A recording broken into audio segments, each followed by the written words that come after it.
রহস্যময় এক পাখি আবাবিল পবিত্র কাবাঘর ভাঙতে এসে যে পাখির কাছে পরাজিত হয়েছিল আব্রাহার হস্তি বাহিনী। একসময় অনেকের ধারণা ছিল শীতকাল এলেই এই পাখি চাঁদে চলে যায়, ঘুমিয়ে থাকে পাহাড়ের তলায়।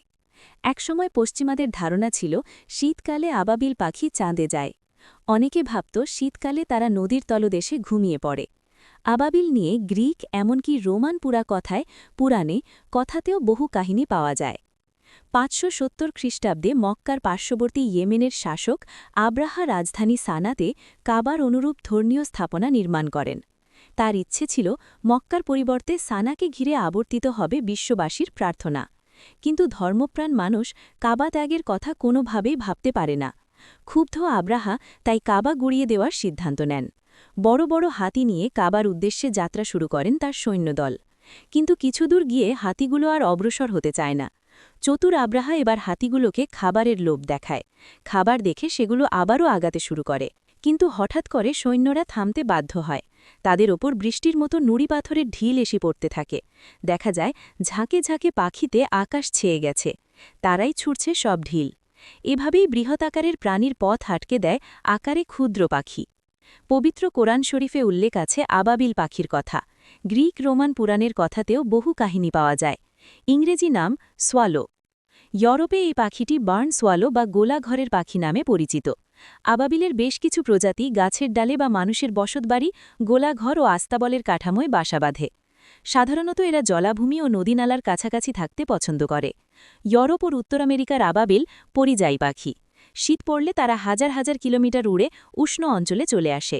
অন্যদিকে পশ্চিম ও দক্ষিণ আফ্রিকার উষ্ণ জলবায়ুতে বসবাসকারী আবাবিলরা সারা বছর নিজ জন্মভূমিতেই থেকে যায়।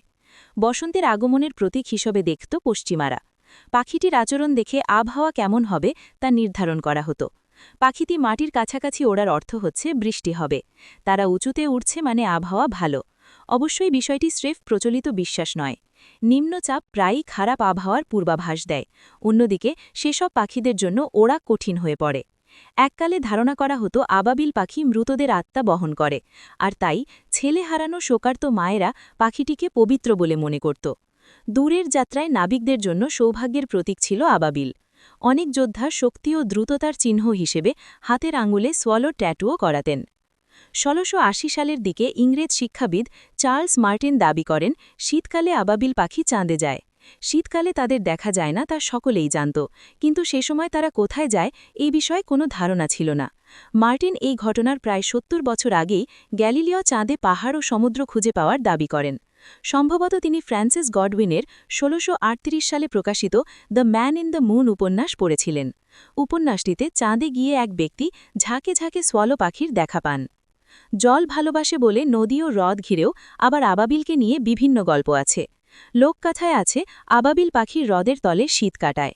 অনেকে নদীর তলদেশ থেকে পাখিকে উড়তে দেখেছেন বলেও দাবি করেন। ১৯বিংশ শতকে এসে অবশেষে আবাবিলের রহস্য উন্মোচিত হয়। ভারতে ব্রিটিশদের শাসন জোরদার হতে শুরু করে। ফলে ওই অঞ্চলে অতিথি পাখি হিসেবে আসা আবাবিলদের দেখে তাদের পরিযায়ী আচরণ সম্পর্কে নিশ্চিত হন পাখি বিশেষজ্ঞরা।